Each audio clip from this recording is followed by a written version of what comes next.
Everybody, welcome to the Jim Masters Show, Entertainment Lifestyle Celebrity Talk Show series. Good to have you with us. I'm your host, Jim Masters, here in the New York area, in the United States. We've got some illustrious guests from the worlds of entertainment and television, comedy, and so much more.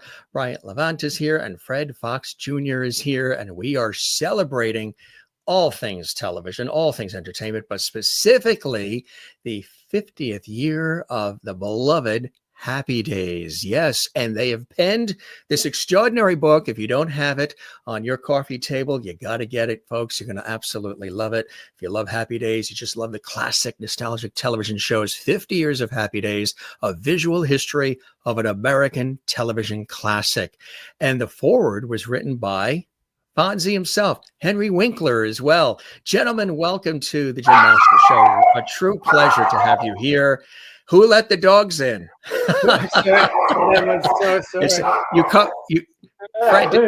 Fred comes with his own fan club. Oh, you said you had it. You can just take your intro and then cut in. I was going to say. now he actually has he has a very good filter for that. Fred, you come with your own fan club? Yeah, I paid my dad quite a bit. I'm so sorry. I was going to say, so, what are the dogs' names? The viewers are going to want to know. The dog is Little Miss. My daughter found him in a dumpster 4 years ago. So I'm the owner now. Do they want to be in the room with you, you think? Yeah. Let's see. That might be all they need. Hey, George Chakiris had to get up out of his chair because he wanted to go to get the Oscar off the shelf. So it's perfectly fine. You know how many celebrity chairs we've seen? Do you want to get the Emmy just in case now? So I was going to say, we've had so many guests who've had to get up out of their chair to, take care of the bird that flew on their head or the cat that's on their shoulder, or they wanted to get the Oscar or the Emmy. I said, I'm going to do an episode one day where we show the chairs of the guests and have the viewers guess which guest sat in that chair. God, I'm so there's a knock on the door and that. Well, I just want to first, as somebody, and you guys and I were talking before we went on air, that I work in the industry in television and radio. I'm a broadcaster through and through. The names you've worked with, the contributions the two of you have made in the industry, continue to make, extraordinary. So we thank you for everything that you've done to entertain, make us smile, make us think, make us question, and carry us through the dark times, the good times, the best way possible. And so many people are craving nostalgia, classic shows, classic music, classic films, foods that they grew up with in their childhood, and especially in recent years with all the craziness we've been going through. So I just wanted to thank the two of you for all that you've done in the celebration of American television classics, especially like Happy Days. Well, thank you. It was an incredible journey. About what's happening in the world today, Happy Days was very much born in a time of upheaval where the country was tremendously divided on the Vietnam War. There were protests on campuses. Nixon was fighting with the Supreme Court over the Watergate tapes. Gas prices were through the roof, and interest rates were soaring, and inflation was everywhere. And that's when Happy Days was introduced and was a tonic for all that was happening. As much as All in the Family reflected the times, Happy Days, which came along a couple years later, really was the antidote to the time. It really, really was. And the book that you guys have penned, we'll throw it up there. There it is again. It is a work of art. It really is. It's the definitive, exactly, a little bit like a ping pong musical chair. It's the definitive book on that incredible series, and you go through the various seasons and all the things behind the scenes and the joys of it and the craziness of it and all the characters and the actors and actresses and producers, the whole bit. What was it about this period of wanting to mark the 50th anniversary of this beloved series, to where you wanted to pen this fabulous book now and celebrate it and share it with all of us? What was that? It was interesting. Brian and I were talking one day, and we realized there had never been a book solely on Happy Days. You know, it's in so many books. So Brian and I kind of talked about it, and Brian said, "What do you think? Should we do it?" And I said, "Thanks so much." It was Brian's idea, and it just incredible experience. It brought back so many memories, and the cast, the interviews were incredible. We learned so much. So it was a 2-year journey, and just a lot of fun revisiting. It was a true family, and it was fun revisiting. And how about for you, Brian? Yeah. Well, it was really my first full-time job as an adult. I was 23 when I started writing for Happy Days, and the first time I'd gone up the 29 stairs of K Building.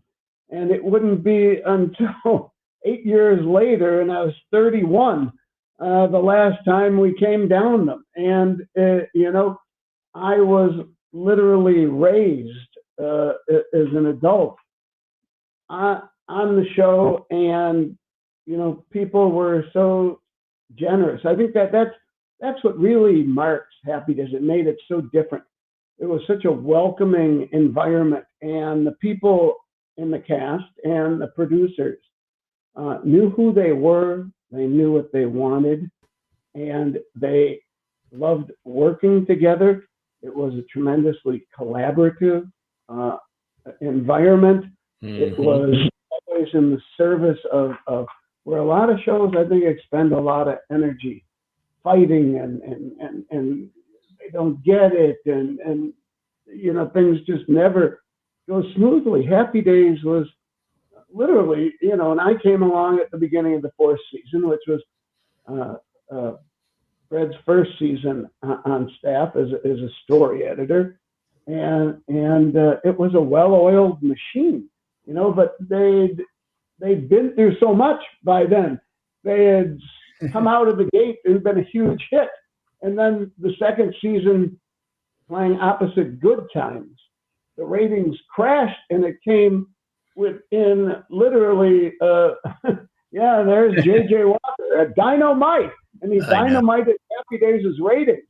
Happy Days went from being the number 16 show the year before, and a strong premiere, to being the number 48 show, where Good Times literally flopped the numbers. And it was saved with the maneuver that Gary Marshall had saved previously, The Odd Couple with, which also began as a single camera show.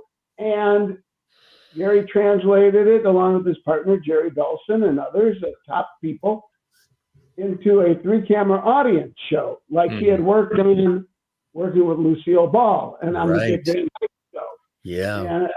And he was able to harness the energy and the theatricality of Klugman and Randall together. And that's what ignited the show and allowed it to run for 5 years.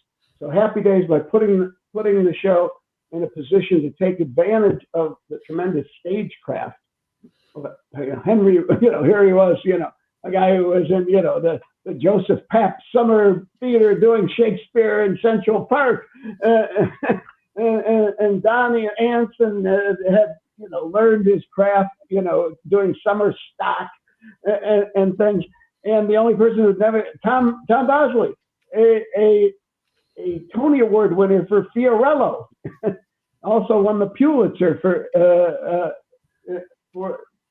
I don't know, for drama, I guess. And, so Marion Ross was first on stage in 1948, but Ron Howard had only been in front of an audience a couple of times doing state fair appearances with Andy Griffith and Don Knotts. He was terrified, but as Henry says in the book, he took to it. They couldn't believe that he never had him. Ron was nervous, but he so loved getting the laughs. And, when Happy Days became a much harder comedy, it was great training for Ron, because you look at his first couple films, Night Shift with Henry Winkler and Michael Keaton, and Splash with Tom Hanks. Happy Days guest star in a wonderful episode that Fred wrote with Rich Carell, and who played softball with us on occasion. And those were hard comedies. And that's where Ron cut his teeth on that, was in the transition from single camera to a multi-camera show in front of an audience. And also, Brian, I'd like to point out that Ron was amazing. When rehearsal was over, Ron would go to the editing room. He would just like a sponge and just soak up knowledge, and just was learning every second. And as Brian mentioned, Ron knew he wanted to be a director when he was a little kid. And he just obviously went on to do incredible work. And still is. He's a machine, man. I mean, he's got everything he produces. He's got Bryce has a documentary on the Disney Channel. He's got another documentary on the Disney Channel on the Dodgers World Series. He's got Eden. He's playing at the Berlin Film Festival. I wake up, I see him on Morning Joe. He's everywhere. Seriously, the man is now 70 years old, and he is at the absolute top of his game. And look at Henry, my God. I mean, Henry's book is a bestseller in both hardcover, paperback. He toured the country 4 times, talking about his life and his career and the transformations he's had over the years. And we're so delighted with not just his participation in this, but the entire surviving cast and those who passed, their families, who agreed to allow us to use their images. You know, Paramount were the first book that was ever licensed by Paramount and had access to their meager photographic library, which is why we relied so much on the cast, on people from the production. Right. Yeah, the cast interviews were just incredible, and Brian and I found out things we never knew, and just they really opened up, and just fascinating interviews. They've done almost 100 episodes by the time either of us showed our faces there. Yeah. So it was great to reconstruct not only the original pilot from 1971 that preceded American Graffiti. In fact, Fred Roos, the casting director, showed the original Happy Days pilot to George Lucas to get him to cast Ron Howard in American Graffiti, which then spurred interest in reviving the failed Happy Days pilot, which was with Ron Howard, Marion Ross, and Anson Williams, but not Tom Bosley, Aaron Moran, or Henry Winkler, or Donnie Most, but Anson Williams. How did you guys get involved with the series itself? Of course, Fred, I know that you, I think your first entree was it Laverne and Shirley? Yes. Yes. And your father has an illustrious background in television, working with George Burns and Lucille Ball and so many incredible people. Joey Bishop. Yes, I'm glad you asked. I was so proud of my father and thought it was so great. He was a writer, and amazingly, it just never entered my mind that I would follow in his footsteps. I was in the business world. I was working for an advertising agency. Cindy Williams, my high school friend, went to the same high school with Sally Field and others, called me New Year's Eve 1975, said, I'm doing a show called Laverne and Shirley. Would you be interested in being my assistant? When rehearsal is over, you could go to the writer's room. Obviously, I was thrilled. She got me a meeting with Gary Marshall. I walk in the room, the first thing he says, oh, so you're Freddie Fox's kid. And then it turned out when Gary and Terry Belson came out to be writers, one of the first shows they got on was the Joe Bishop show. And Gary said, now, Fred, I know you want to write. And I almost went, really? But he said, right now, we really want Cindy to concentrate on, the show. And if she needs her dry cleaning picked up or car wash, please do that.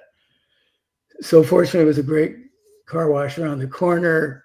So afterwards, I would go to the writer's room, and just so lucky. And that's ended up writing a episode of Laverne and Shirley, and Ron Howard and Anson William guest starred. It went very well, and Gary Marshall asked if I wanted to go to Happy Days, and I was thrilled, but I kind of felt allegiance to Cindy, because that was kind of a rocky show. I'm sure we'll get into a great show, but very interesting. But Cindy said, "Oh, Fred, this is a great opportunity. Go for it." So I thanked her, and then I washed her car for 20 straight years as a thank you present. I had the privilege and pleasure, not as deeply as you, but on a number of occasions to meet and chat with at various events here on the East Coast with the beautiful Cindy Williams, Inside and Out, who we lost way too early. We had a mutual friend, Dan Goggin, the Broadway producer of multiple things, but Nonsense, that whole Nonsense series. He's a dear friend. He's also been on the show several times. And he was the one who actually initially introduced me to the fabulous Cindy Williams. And I can't say enough, and I've said it to so many people, she was a real sweetheart, an affable person, a kind person, incredibly witty, funny, quick-witted person, a gem of a person. What was it like working with her as well, besides picking up the dry cleaning? Well, that was the best part. No, Cindy, as you said, just funny, generous, sweetheart. So many stories about Cindy, and we worked on some projects together after the Laverne and Shirley Happy Days ended, but just always just funny. When she started a one-woman show not too long before she passed away, I went to see it, and just the audience loved her, and just still kind of in shock that she's not with it. I had called her the New Year's Eve day before the year she passed away, and just an incredible lady and wonderful actress. If you ever get a chance to peruse our archives, we actually did a very loving tribute to Cindy Williams, and we had a variety of amazing people on, including Tracy Reiner, Penny Marshall and Rob Reiner's daughter, Carl Reiner's granddaughter. Folks can check that out in our archives as well. You guys really, when you think about what you've done here in working on the series and then capturing it in a way that I think is unique. You get a lot of people who come at it from a critical point of view or an academic point of view. You guys working on the series, but also fans of the series as well. How did you want to approach it? What was it about? How did you master this unique way of coming at it? It really not only details, but lovingly celebrates the series and all the different things that made it happen. How'd that come about? Because you nailed it. You're muted, Brian. He muted. Oh, it might have been my dog. I'm not sure. The dog barking. Yeah. Do you want to ask Fred, answer that, Fred, while he's, oh, there we go. Brian's back. Thank you. I'm sorry. That's it. That out. I think that we kind of approached it as reporters, and reporters who were embedded, like war reporters embedded with a unit where we could report on and be part of it, but still have a bit of a observer's point of view. And we tried to be honest, because it wasn't always a bed of roses, and although it was, is little conflict as any operation, especially one that lasted for 11 years plus. There are still moments of stress, moments of difficulty, and there was a period of the show that Henry Winkler called the lost years, where where the loyalists were not in charge of the show, and it suffered for that. And by and large, Happy Days was from the start crafted by very, very loving hands, and it was such a positive experience, not just for us who worked on the show, but for everybody around it in Paramount, and how a major hit like that, coupled with the phenomena that Laverne and Shirley became, and then Mork and Mindy, how it upended the natural order of TV, and ABC, the stepchild, that was regarded, like one step above the Dumont network in TV history, suddenly became the number one network in television, and defined broadcasting for a long time. And the people who crafted Happy Days could become the purveyors of the Friday night lineup on TV that kicked ass for nearly a decade. Yeah. Beyond what we did. And Fred is, was the co-executive producer Family Matters for 8 years. Family Matters, right? Exactly. Yeah. And that was, really a spawn of Happy Days. Exactly. And then, Brian went on, as you know, to direct Flintstone, incredible amount of movies, and just, I just with Ron, I knew at the beginning when Brian and I started working together, I knew he would end up to be a very talented director. And before I forget, you asked me how I started. Brian's story is even much more interesting. Brian. I knew what I always knew what I wanted to do. Yes. How he paved the way for me. Honest to God, I have a card from my nursery school teacher. It said, Brian will grow up to be a TV impresario. 4 years old. And I think we almost made good on that promise. I always knew what I wanted to do. I was submitting jokes to the kids shows in Chicago growing up in third grade, working on any published paper I could. You grew up in Highland Park, Illinois, right? Yes. Home of the July 4th shooting now. But it was a beautiful place to grow up in, and an amazing time, much like the world of Happy Days. Exactly right. So going to Happy Days was just kind of like reliving my youth, even though I was young enough. 1976, yeah. It was, no kidding.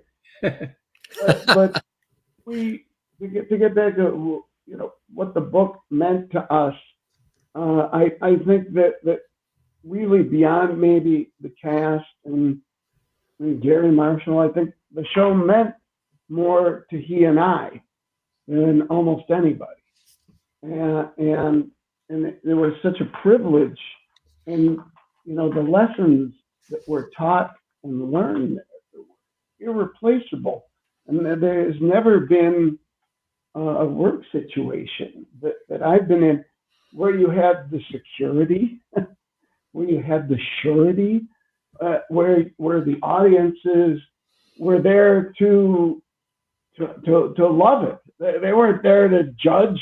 They weren't an opening night Broadway crowd filled with critics. They wanted to celebrate and scream when the Fonz entered the scene, and reach for candy bars, which Gary Marshall and us and Freddie, who used to replace Gary as doing the warm up for the show, would throw to the audience between scenes to give them a sugar rush. and they did this on The Odd Couple too. And Tony Randall had an old agent named Abby Gressler, who was so cheap that he would go under the booth with The Odd Couple. So when they'd throw candy bars, and the ones that fell through the bleachers to the floor below, he'd be there to scoop them up. That is funny. You on the series, like you said, you mentioned some real powerhouse people, incomparable Gary Marshall, of course, also Jerry Paris, uh, an incredible talent. People, of course, initially remember him from the Dick Van Dyke Show, Jerry and Millie Next Door, but working with Jerry and Gary and also Lowell Gantz and Mark Rothman, some wonderful people that you've had, Tim Miller as well, or Tom Miller, celebrating Milwaukee. There's a great shot of them, right? Well, the shore there, he grew up in Whitefish Bay outside Milwaukee. and the Milky Way Diner, his high school years, is what was celebrated in Arnold. That's right. Exactly. Matter of fact, if you go to Milwaukee, there's that statue of Fonzi in Milwaukee. We went to Milwaukee to promote the book, and we took a picture with the bronze. We had such trouble finding it. We're such stupid tourists. Yeah, we needed a map, but also the gentlemen you mentioned were just wonderful to work with, and also Bill Bickley, who was the producer the first year. Just learning from all of them was just an incredible education. Yeah. Oh, it's like, and the amazing thing is that when Gary Marshall was beginning his career, one of the people who mentored him was Fred's father, and at Fred's father's memorial, Gary spoke, and he talked about first how the first script that he'd written, Fred's father and his partner, Seaman Jacobs, sat down with them and went over it line by line to tell them what worked and what didn't, and to give them that attention. And then he topped that by telling Gary, don't just be one thing. Don't just be a writer. Be a producer, be a director, be an actor, be a voiceover artist. Right. That's right. And that's what all of us in this industry have done. You've had to wear many different hats. You yourself, Brian, a film director, television director, film producer, television producer, screenwriter, wearing so many different hats. It's incredible when you think about it, right? And it's been, we're running on fumes today, but it's been an amazing run, and I'm really enjoying doing books. Now, it's another way of telling a story without spending 60 nights in a hotel in Vancouver. Right. We've had many people come on the show. We've been blessed, who are wonderful guests who have been a part of these iconic series. Little House on the Prairie celebrating their 50th, the Waltons, their 50th, all these iconic, Gilligan's Island, the 60th. It's extraordinary. Are you ever, when you were in the thick of it, did you ever think that these shows and a Happy Days and a Laverne and Shirley and any of these shows that you were involved in of the time would still be celebrated and beloved and talked about and relished as they are all these years later? Did either of you think that, or you were just doing what you had to do? Yeah, I did.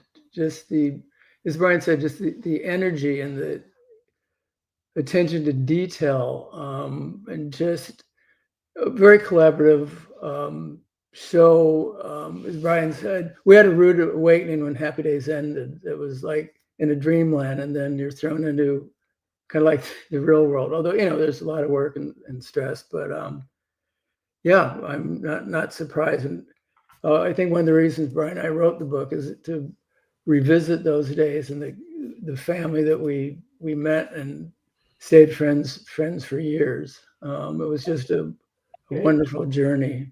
And we were very lucky to do it. It was a family on screen and there was family off screen. It's really interesting that in 1981, I think within 2 months, and somebody recently told me it was following a writer's strike, within 2 months of each other, Henry, Ron, me, Walter Von Hume, who else? Somebody else we all had babies at the same time.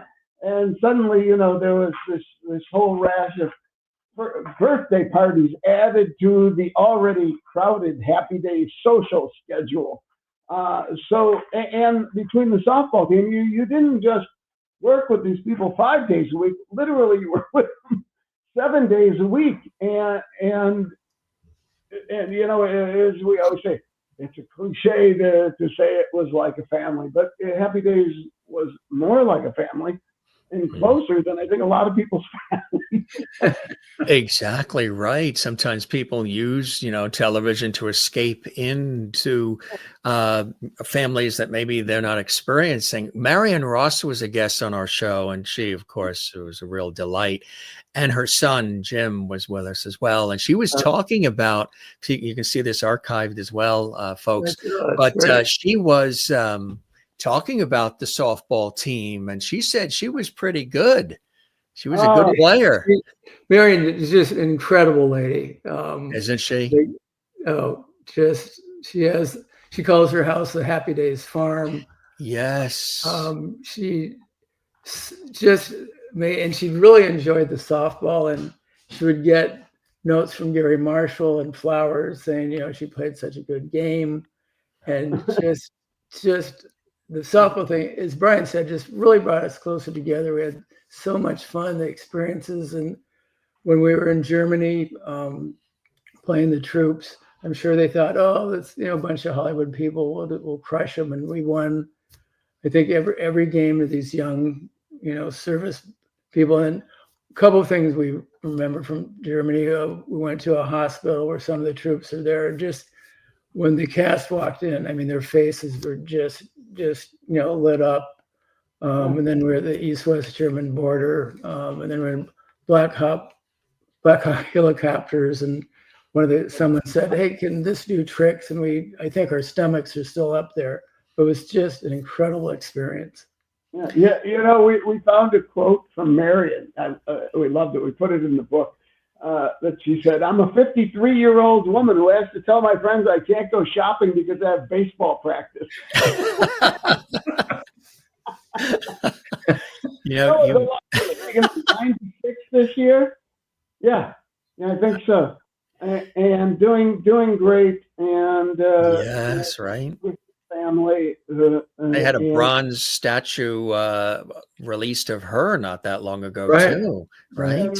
Fort Lee, Minnesota, where she was born, and then her family moved to San Diego, where she would make her stage debut in 1948. That's exactly right. You mentioned Germany. There's a gentleman in Italy that is a super fan. I have a picture, but I'll let you guys tell the story because I know you've lovingly mentioned it. But wow, talk about super fans. This gentleman here, Mr. Gianelli, tell us about this and how did you find out? And this is incredible. He's got everything. No, he is a super fan, and he has become a trusted member of the Happy Days family. For instance, the Bronze the Fonz ceremony, the statue you showed in Milwaukee, when it was unveiled, Penny Marshall was there, Tom was there, Marion was there, Aaron, I think, was there, Tommy, Anson, and Giuseppe Ganelli was there, but not Fred Knott. And he is a major contributor to this book. He is the curator of the Happy Days Museum. He has been certified by the Guinness Records Group as having the largest Happy Days collection in the world. And beyond that, he is accepted by the Happy Days family and a valued member of it. And so we were very happy that we sent a photographer to his museum and shot hundreds of items in it that are in the book, along with our own collections and photographs, and the photographs from Henry Winkler and Ron Howard and Anson Williams, Donnie Most, Marion Ross, Jerry Paris's family. It all came together for this. It really did. If he knew we were doing this, he would have flown in to be part of it, I'm sure. Yeah. Oh, absolutely. Or we could have given him the link, and he Right. could just sign right in. Although probably he's in bed right now, I would imagine, Right. the time difference. But He wake up how for this. how beautiful to have that connection, and I'm sure over the years you've heard from many a fan, and that's something very endearing, isn't it? Oh, it is. It's I special. just met. We were in a store, and somebody recognized my name, and working behind the register, and started telling us how when they were a teenager, they used to go to one. Kids weren't allowed to in the 7:30 show, but the 4:30 rehearsal show, you could be under 16 for. And so her and her best friend lived near the studio, and they would come to all the shows. And those kind of memories for her were so important, it's just reflective of what a monster hit the show is. When you think about that, we had 31 million people watching the show regularly at one time, and that last year the top show was Young Sheldon, and I think it's like something like 4 million people watching it It's incredible. every week. Yeah.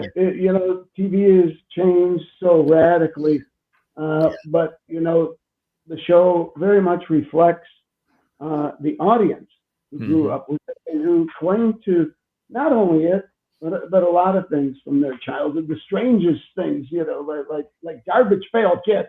Right. Yes, right.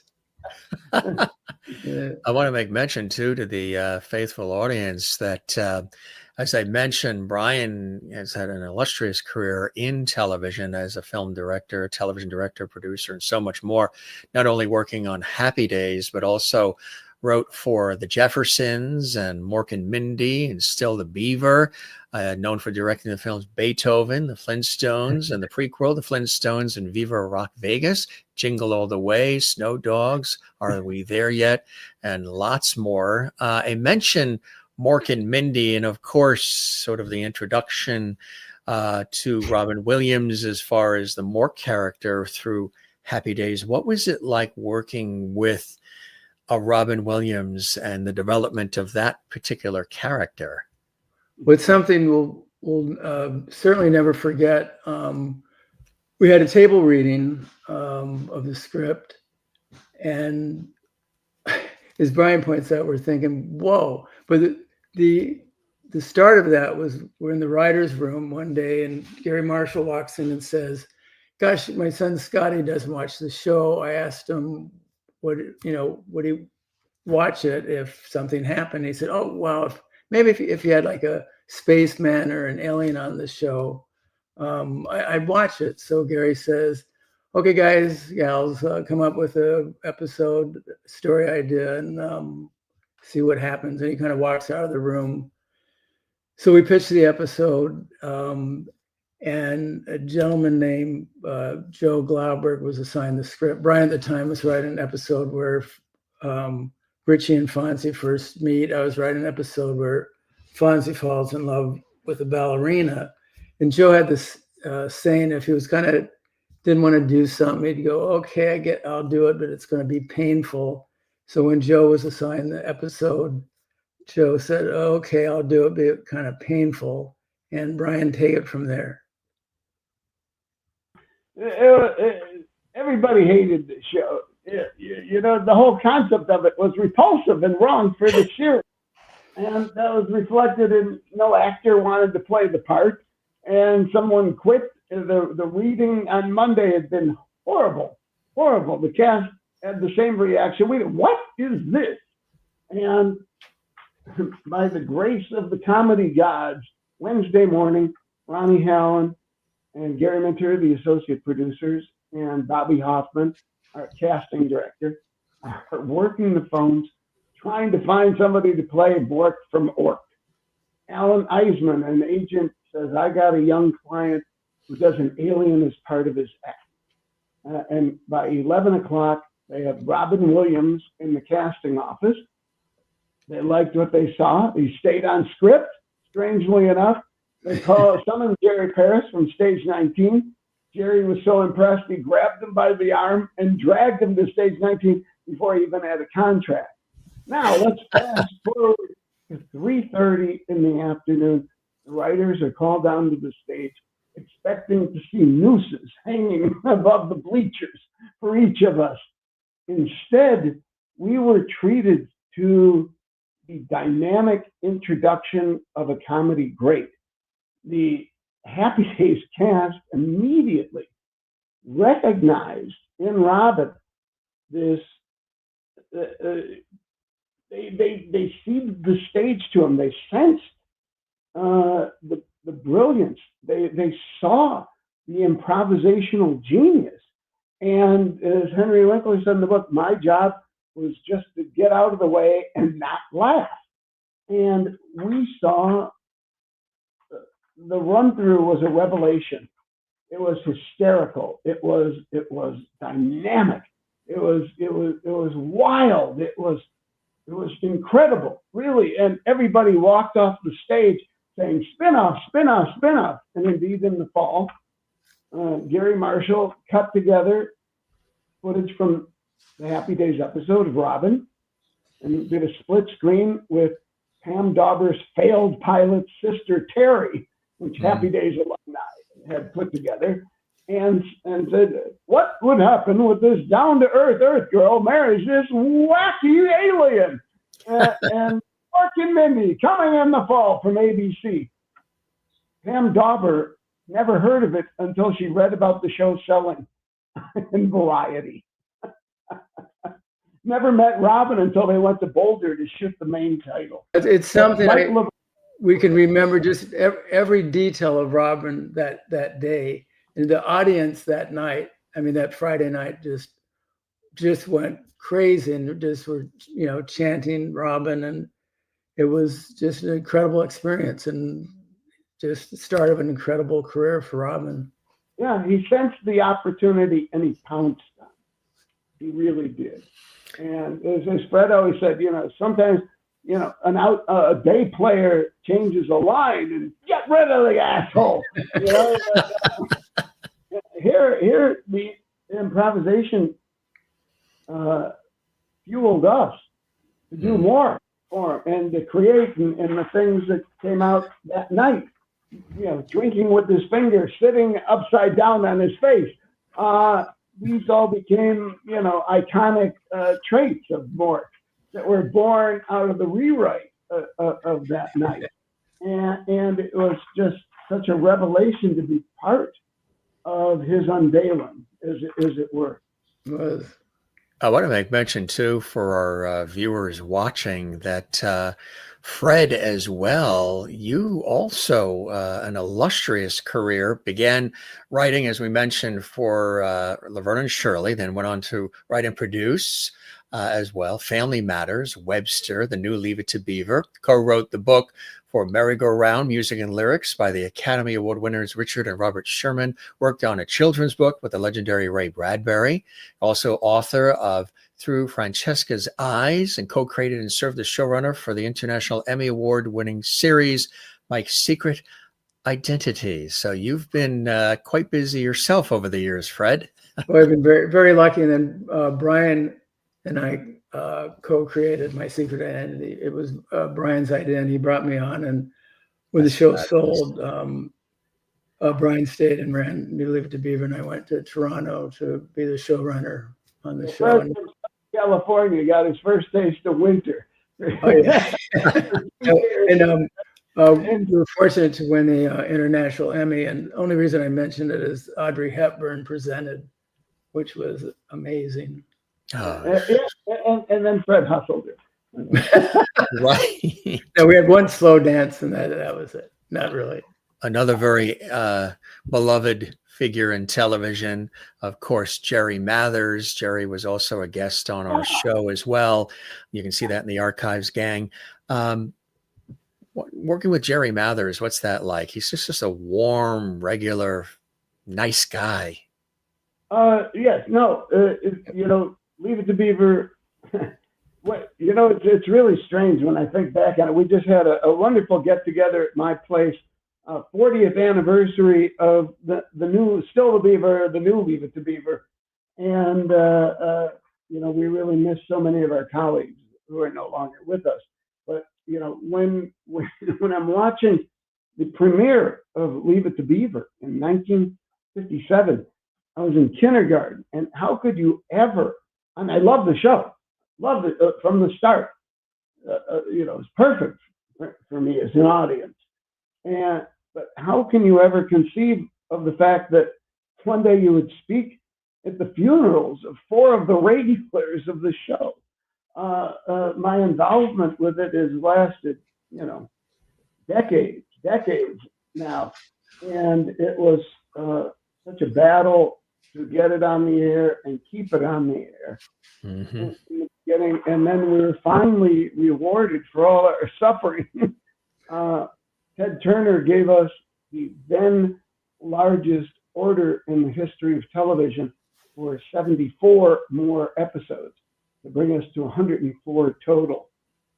And I'm so proud of the kids that we all raised on the show, that you're not reading about them ODing, you're reading about them in business, in the arts, and doing wonderful things and raising warm, loving, large, in some case, families. Kip Marcus has 6 children. That's a real testament to quality television. And some people will say, oh, well, they have called it the idiot box. But I beg to differ, especially working in the industry like you guys.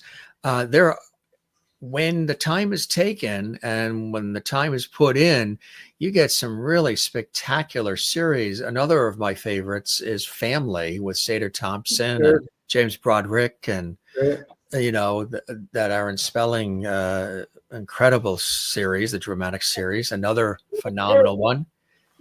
See, you should do the book. No one's done the book.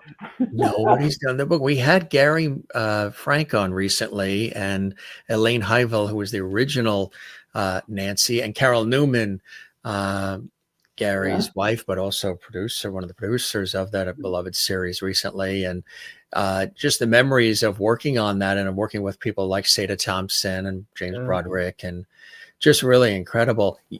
Some other amazing people from Happy Days that you talk about that you've worked with. Of course, Linda Pearl. She was with us recently with Patrick Duffy. And the pairing of Linda with Henry Winkler, the Fonz. Tell us about that and working with Linda. Well, the 10th season, Fred and I were named the showrunners, and we thought it was time for Fonzi to grow up some and engage in a relationship that lasted longer than a 3-parter. So we thought about a lot about screwball comedies and oddly matched couples, and to have Fonzi fall in love with a woman he sees passing the other way on an escalator and tracking her down and discovering that she is the estranged daughter of Milwaukee's richest family, the Pfisters, raising a daughter as a single parent and a classy woman, and to have him realize how that would change his life and how potentially becoming a father by choice. Adopting a son. Yeah, and later.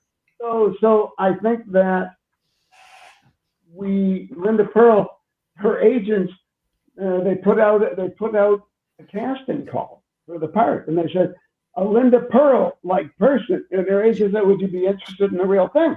And remember that Linda Pearl who at one point went out with Donnie Most, was on the series early on as Gloria, one of Richie's occasional girlfriends, who William S. Bickley, the original producer of the show, said was a composite of every woman who ever hurt him. and it was so great. So 10 years after she'd first been fitted for period underwear and saddle shoes to come back to the show, and had this great relationship with everybody already on the show. Yeah. And how she fit in so beautifully. I think the downside to it ultimately was that it did kind of in a minor way neuter Fonzi and take away some of the cool, which is natural in growth.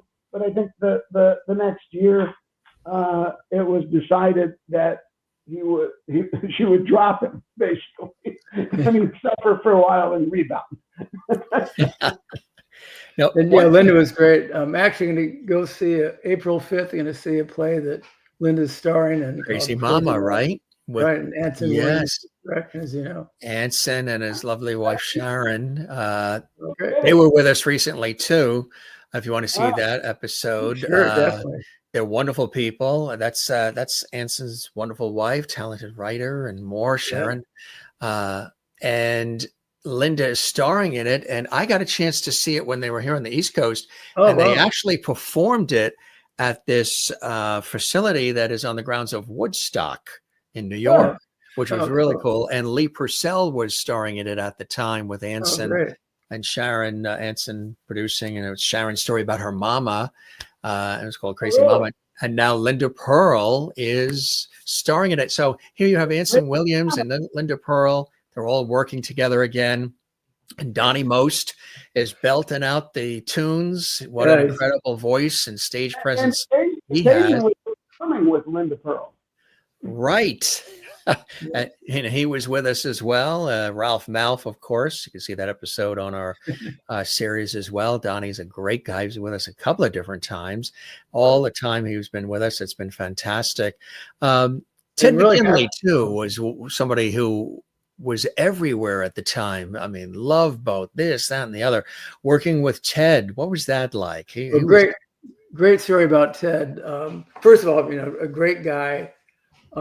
And just the lead line would be, Ted watched an episode of Happy Days. The next week he was on Happy Days, which is just incredible. And he was, a wonderful star at USC. And then within almost moments, he's on television.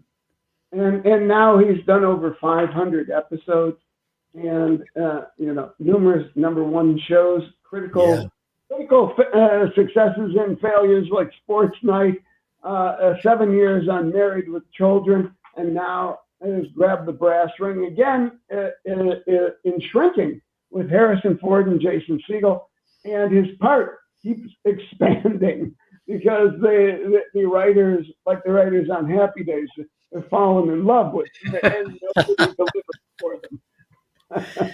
Now, there were spin-offs from Happy Days, just like there were from All in the Family with the Norman Lear shows. But Happy Days itself wasn't really a spin-off, right? Some people think it's a spin-off. They think it has a connection to Love American Style. No, as we said, the original pilot, they played off on the final episode of Love American Style to try and recoup some of their money. Right, which was before American Graffiti. Right, exactly. A year before, which is really incredible.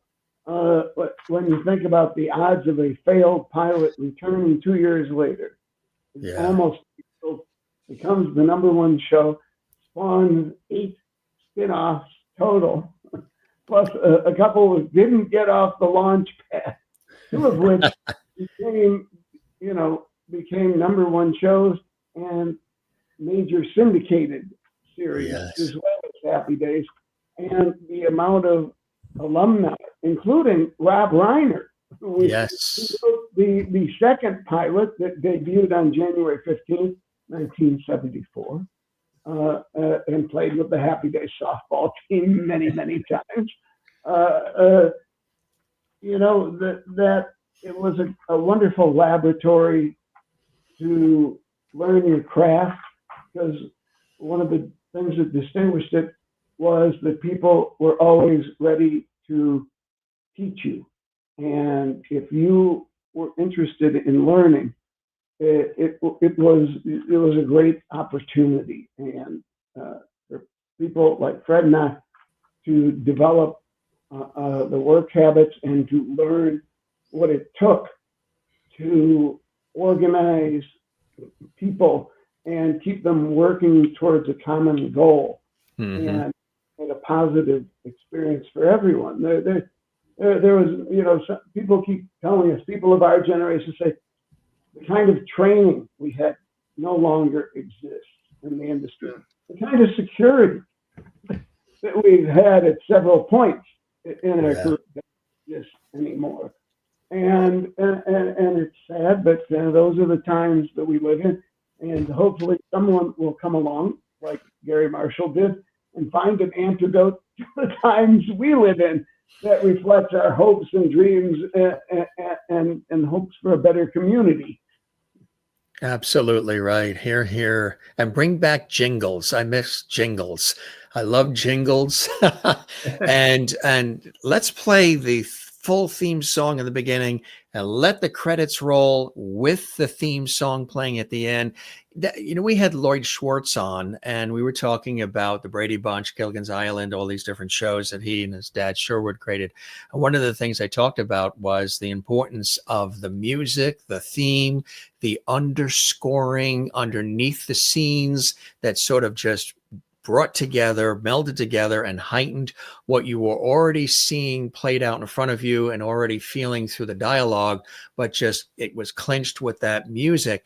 Happy Days with that theme in the beginning and the credits at the end and music in between. These themes and the music also a very important part. A lot of times it doesn't get talked about, but a very important part of these kinds of shows, right? Kids would be singing these themes in school and on the bus and all kinds of stuff, right? Right. Norman Very Gimbel, important. what's his name? Fox, not Charles Fox and Charles Norman Fox, Gimbel. yeah. Norman Gimbel. Yes, Fox is the one who had translated The Girl from Ipanema into English. Oh, that was Gimbel. That was Norman Gimbel. Gimbel. Right. But the importance of the music, right, underneath, and the underscoring and the themes, and you don't hear that now. Now you hear a show begins either with a corpse, a shot of a corpse, or just like a bong, and then the show's on. There's no build up. They don't believe that the audience has the patience. I know. For a main title anymore. But the title. Schwartz was great because his main titles always set. There's a story, right, about a man, about a family, right, and there's a song of the castaways. Yeah, exactly right. Yes. He wrote those songs, so he collected the money every week too. There is that part of it too, as well. Were you ever involved in the Joanie Loves Chachi spinoff? Fred was. Yes, I was originally 4 episodes were written, and I wrote one of the episodes. And Scott Baio, and it debuted very well. As we mentioned in the books, Scott Baio mentioned that the first episodes did very well, and then unfortunately they're against a strong show. But Scott had mentioned that a lot of the writers weren't Happy Days, Laverne and Shirley writers, and maybe that had something to do with it. But it started off very well. The first 4 were supervised by Lowell Gans and Fred and the rest of the Happy Days staff, and then they went back to Happy Days, and there was a new group who Scott didn't feel had the same commitment to the characters, and at the same time, unfortunately, Scott and Aaron's personal relationship had unraveled, and it was difficult. Their relationship became strained. which is sad because they were truly close. And as Scott says in the book, we went to school together, we worked together. It had to happen. It happened, but it didn't end well. and I think it was difficult for them at the time to play this happy couple and sit there on stools like Carol Burnett and Julie Andrews and sing to each other. Right. Right. One of the things you talked about, the fact that 30 million viewers weekly at its peak tuned in on ABC to watch Happy Days, and then of course followed by Laverne and Shirley, and ABC really had those nights locked up. Even earlier in the late 60s, early 70s too, they had that lineup of the Brady Bunch and the Partridge Family and Nanny and the Professor and Room 222, this lineup, and people would stay with it and they would watch all the different shows. And it was the thing to do. And then you talk about it the next day at work or at school, or there was just this feeling like it was a part of your life, and these characters are a part of your life. Kind of like the soap opera fans that watch the soap operas for 20, 30 years. They're so loyal and so dedicated to Days of Our Lives and General Hospital. They can tell you who's dating who and who with what, and the loyalty. It was really something special, right? When you how are you going to have the same kind of affiliation and affection for a show that does 8 episodes every 18 or 19 months? Right.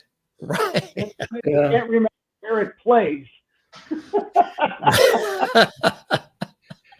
It's a very special time. We're getting a chart to say what we're watching, what episode we've seen, and what streaming service it's on. How we watch things has changed greatly, and the pandemic, that changed things too. Right, exactly. God bless the nostalgic channels, the antenna TVs, the ATVs, and the rest for bringing it all back. But like we were saying, the book itself really is a rare peek behind the curtain into the making of Happy Days, and the ultimate American sitcom. And you detailed season by season. I didn't want to give it all away because they want to get the book, and you can follow all the seasons because it gets really in depth. But you really painstakingly detail season by season the history.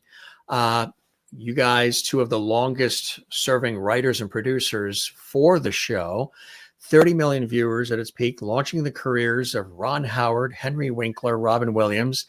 And, the fact that you chronicle this life on the set and you examine the evolution of the show and what it still means to people today, I think is amazing. And for folks who are going to be running out to get the book, there are new interviews with the creators, the cast and crew of the show, a forward, of course, by the Fonz, Henry Winkler. And you're going to see rarely seen photographs and personal anecdotes on a season by season journey behind the scenes. That's a unique way to have tackled this, to do it season by season. That must have really been incredibly intense to put that together in that way. We're glad you did, and thank you for doing it. But that process of gathering it all, what was that like? Boy, it was a 2-year journey. We really enjoyed doing it. As Brian mentioned, sometimes we did a 123-page proposal, which I think helped a lot. Because the average is usually 7 or 8, right? For the proposal. Right. Well, Brian did an incredible book called My Life in Toys, which is kind of a combination memoir and his amazing collection of collectibles. You look at his room behind him. I love it. Yeah, that's just a small sampling, but that just really helped, us doing that book, because Brian spent a lot of time. An incredible book. I would recommend people go out. To me, doing a book is a lot like editing a movie. You're trying to tell a story, and you have words and you have pictures. and you try and make them all flow together and combine to, it's a beautiful story. And, we do try and give you a backstage look and an honest look, because everything wasn't always perfect and everything wonderful, but so often it was. And that's why people love the show, and why the people working on the show love the show and each other and continue to. Yeah. And we're just so proud to be a part of it, and to finally tell the story that, we probably would have sold a lot more books had we not waited another 20 years or something. But we're glad we did, and our publishers been great in supporting it. And Amazon has a new low price. They do. Yes. Go to Amazon, folks, and get it. For each of you, Brian, I'll start with you. What would be, it's probably a difficult thing to answer because there's probably a plethora of them, but what would be one or two special memories that stand out from working on Happy Days for you personally? The first episode I wrote, I did not do a good job, and rather than toss me in the heap of failed comedy writers, they invited me to come in and watch the show during run-throughs and to be a part of the rewrites. And I was able to absorb so much in those hours of that week that the following year, when they brought me back to pitch again, and I sold them again the first story that I pitched, this time when I wrote a script, instead of saying, thanks, we'll take it from here, goodbye, they offered me a staff position. And it was really a result of that kindness, the generosity of spirit that was present throughout the history of the show, and by so many on the show who would allow a kid an opportunity to work on the #1 show on television and contribute and to guide me for so many years. That's really, when I think about it and the impact it's had on the rest of my life, there's nothing that could compare. Beautifully said, and so heartfelt. How about you, Fred? Is there a memory or two for you personally that stand out as extra special from the series for you? Gosh, obviously there's so many. I would say that I was going to say I finally decided to become a writer, but actually Cindy Williams did that for me. And just for my introduction to the entertainment business, couldn't have been, more beneficial and lucky to be, as Brian said, to be a part of so many wonderful people, a family and learned so much. It was interesting when I got my assignment to write the Laverne and Shirley episode. I had 2 weeks to write it, and the day after I got the assignment, my parents left on a 2-week cruise. And I'm sure if Dad were here, I would have said, "Oh my goodness, what am I doing?" But so lucky that it turned out well, and I never would have been able to write as well that episode if I hadn't been there for a while and been to the writers' meetings. And Gary had a very interesting process when a new writer came to the table. When we're going over the script, if you had an idea for a joke, you couldn't just pitch it out. You would write it on a little piece of paper and hand it to a real writer, and they would pitch it. If it bombed, they wouldn't turn around and say, "Oh, it's a stupid new kid." And because I've heard on series that has happened, that would have just devastated me. And then if it got a big laugh, they said, "Hey, it was a new guy. It was Fred's," and just patience and learning, and just such a wonderful environment to learn the business. And you keep learning things the whole career. So just so lucky and so special. I would imagine your father very proud of you and your accomplishments and what, sort of chip off the old block kind of a thing. That must have been something special for you, Fred. Yeah, it really was. My parents were very, happy for her. I have a twin sister, and she was always been very encouraging and thought I could always do it, even though we didn't know I was going to end up doing it. So it's incredible. It was very special to follow in Dad's footsteps. It makes me think of, we had Greg Oppenheimer on, son of Jess Oppenheimer, I Love Lucy, and all the rest. And he's been talking about, the restoration of the I Love Lucy's and all these different things. And what his dad was like working on the series, and just the love and the respect and the adulation and his appreciation for what his dad has done and his appreciation for what the son has done. And it's a unique experience. And it really is. So I'm sorry, one quick story. When I finally got in the business, I'd run into people that knew Dad, and they go, "Oh, you're Freddie Fox's kid." I go, "Yeah." I go, "Well, if you can be half the writer he is, that'd be great." And people thought that was an insult. And I thought, okay, that's fantastic. If they said, "Oh, your dad's a jerk," that would have been terrible. That would have been any other family members in your families who have gone into these industries? No. I would twins. Go ahead, Brian. No, my kids, my youngest still has aspirations, but I think that they saw the misery along with the positive, and I'm glad they've established themselves and done very well in other fields.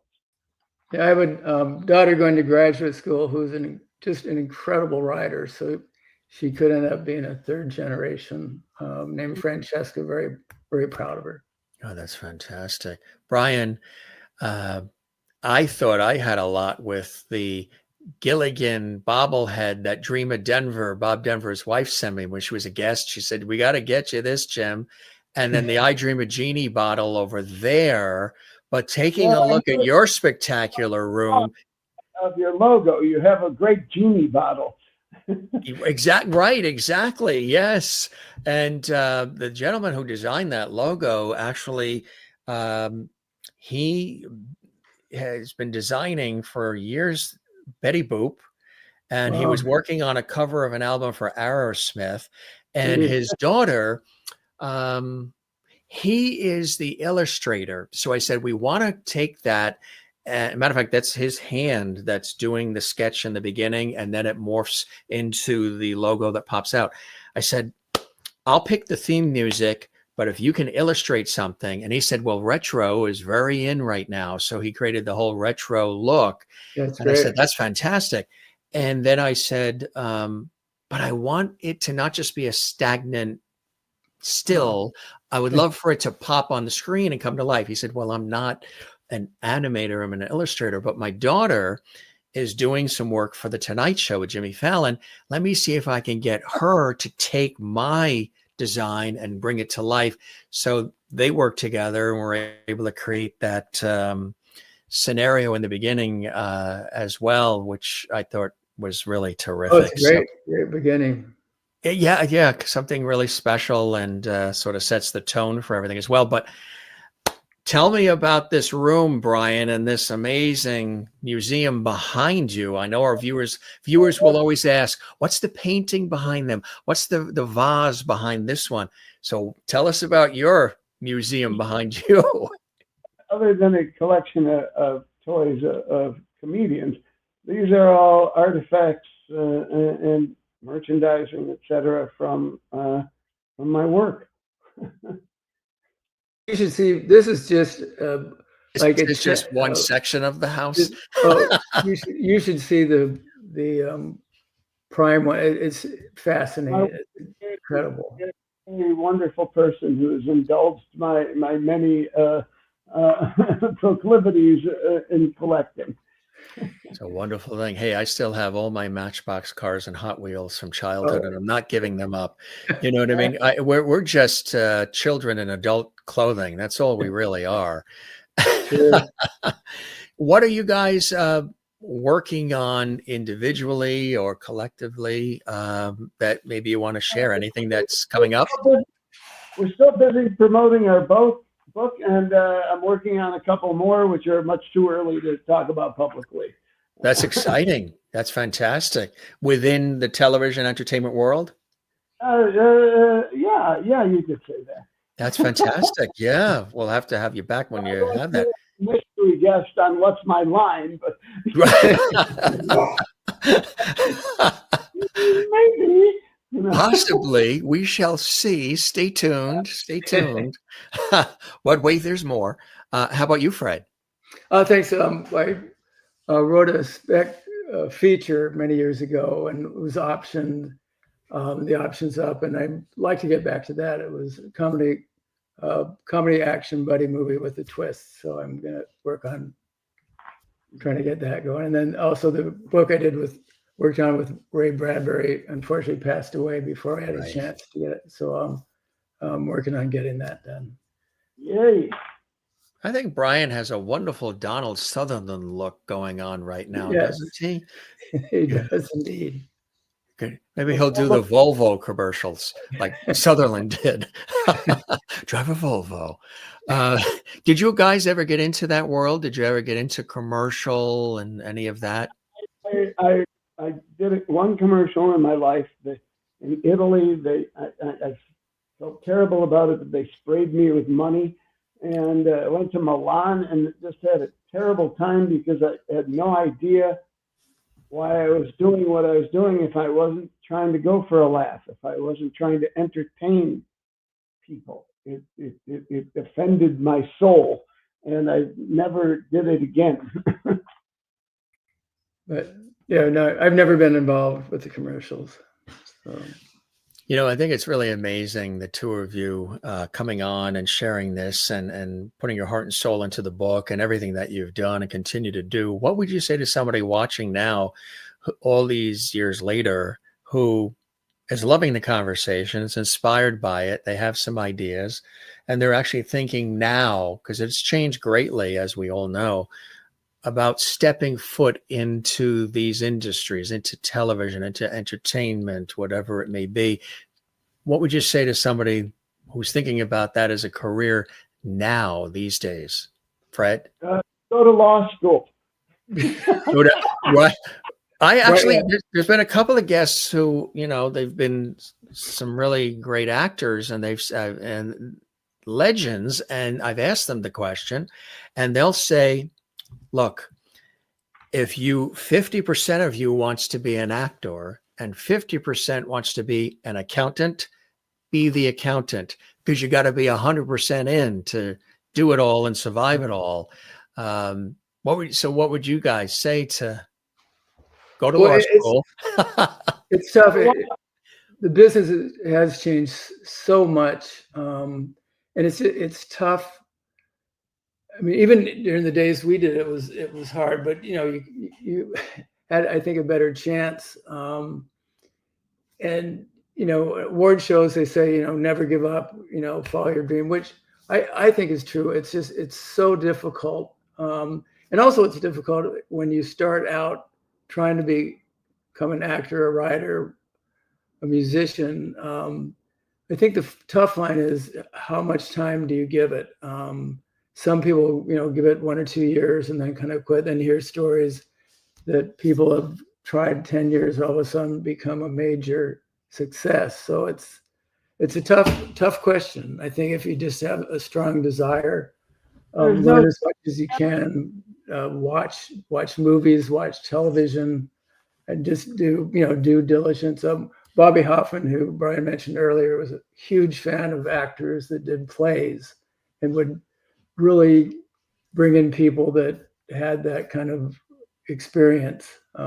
It really would impress them. So that's one thought. But it's a difficult question. Just learn as much as you can and just keep trying. Brian, your thoughts on that to somebody that's in addition to the law school? It's a different business. It's a matter of your appetite. If this is, as it was for me, the only choice you've ever had, then you go with it and you do everything you can to put yourself in a position to succeed. But as Fred says, if you have doubts, if it's starving or trying something else, then maybe it's something else. And find a way to make it part of your life, to make your passion. That there are so many channels, literally channels, available for people and ways to get your work out there. And whether you're doing, stop motion animation or doing TikTok videos, create, fill the need, be creative, and just know that not everybody's going to end up working on a show with 31 million people watching every week. Exactly right. Exactly. Want to show the book again. There it is again, 50 Years of Happy Days, a visual history of an American television classic. And for those watching who I know are going to be jumping to get the book, it is a photographic treasure trove as well. Coffee table art book includes stunning full color photos of candid moments between cast and crew, lovingly preserved scenes from the show, exclusive shots that capture the energetic set, a look at some of the vintage collectibles that brought the sitcom into fans' homes. Also, revelations about the creative talent behind the scenes, explore the strategies and big gambles that fueled one of the most successful television shows of all time, as told by the individuals who made it happen. Exclusive interviews gathering anecdotes straight from Ron Howard, Henry Winkler, Anson Williams, Marion Ross, Ted McGinley, and a host of Hollywood royalty who worked as a team to change the landscape of television forever. And also, it is a nostalgic guide to a special place in time where they take a deep dive into the world as we knew it, bringing to life the 1950s Milwaukee of Richie and Joni Cunningham, Patsy Weber, Ralph Malph, of course, Arthur Fonzarelli, and so much more. And we thank the two of you gentlemen for taking us down that road for real in working on the series and then being here to tell us about what it was like making the TV magic, as I call it, really, really something special. Hats off to two veterans who sailed through and lived to tell the stories as well. And the amazing people you've worked with. And what I love is the wonderful way that you talk about and refer to the people who you worked with, the cast, the crew, other producers. And I think that's a beautiful thing because you don't always hear that these days. So obviously it meant much in your life.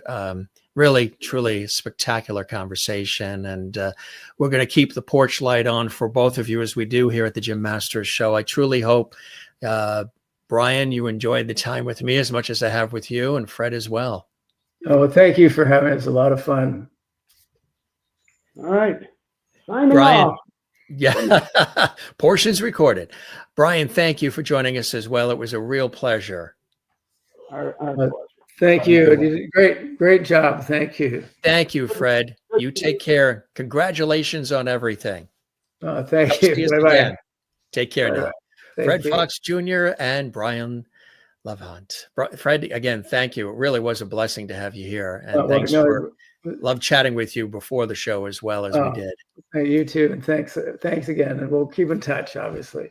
Also, thanks for the comments that you said before we went on the air. You've been seeing some of our other episodes of our series and checking out. I appreciate that. Oh, sure. Well, also thank you for mentioning the Cindy Williams thing, and although I'll definitely watch it. It's good to know. Thank you so much. See what happens around the Jim Masters Show? It makes your phone ring. They're calling for work now. A new gig. Who knows?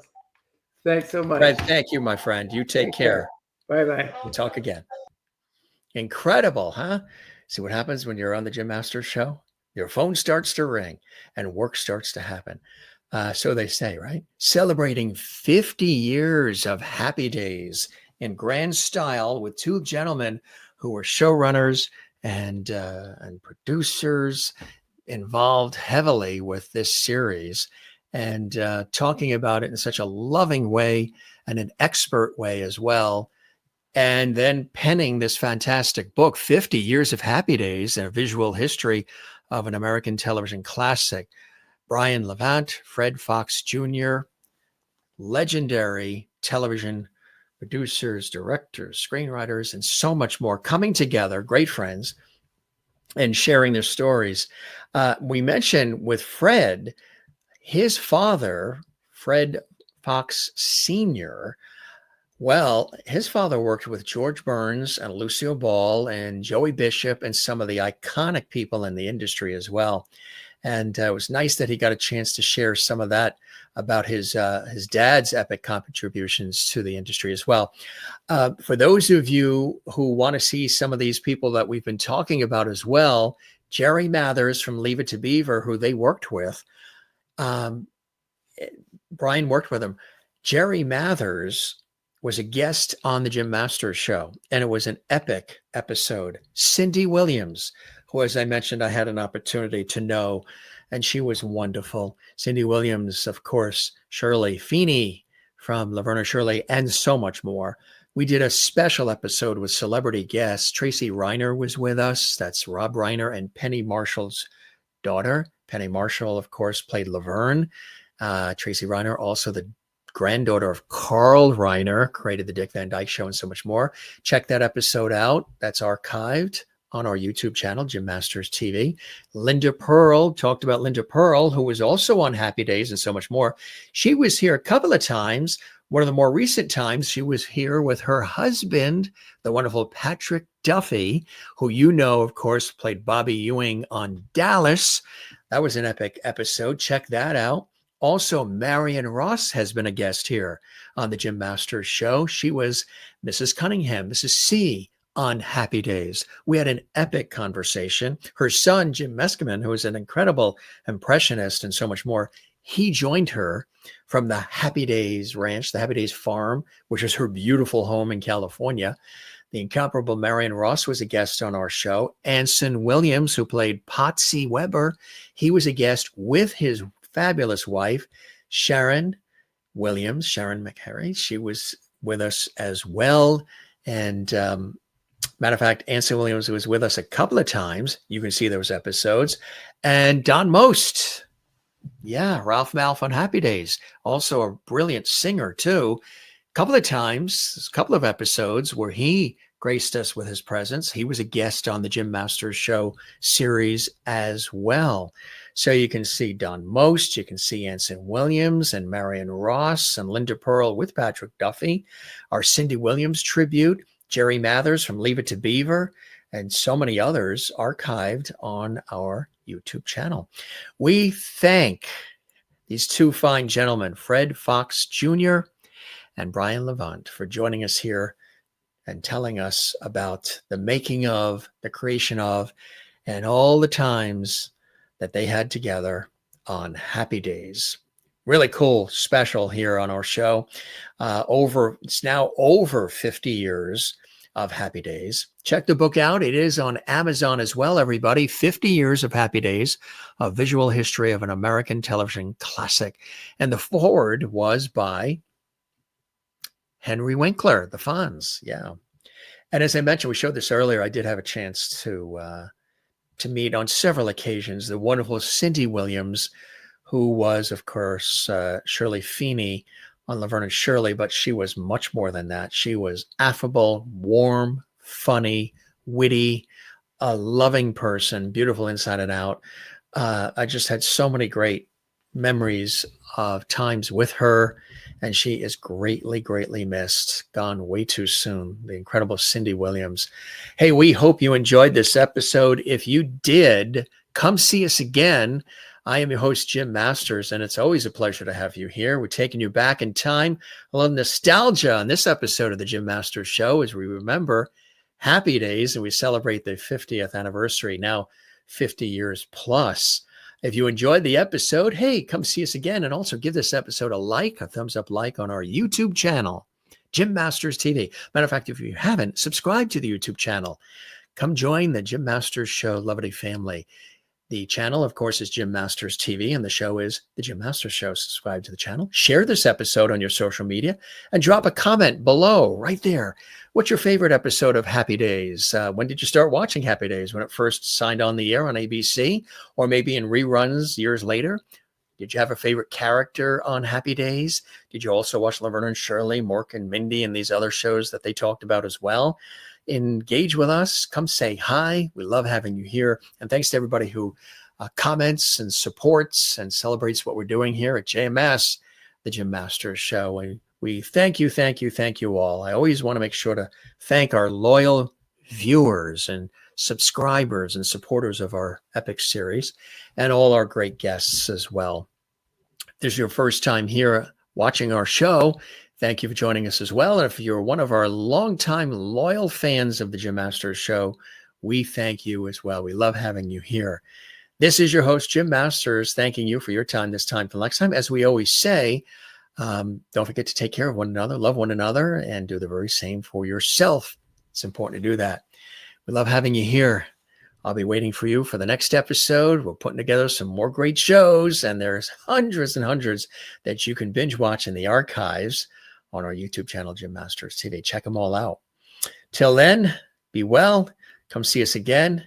And thanks for being with us on this episode of the Jim Masters Show, where today it was Happy Days. A real cool episode.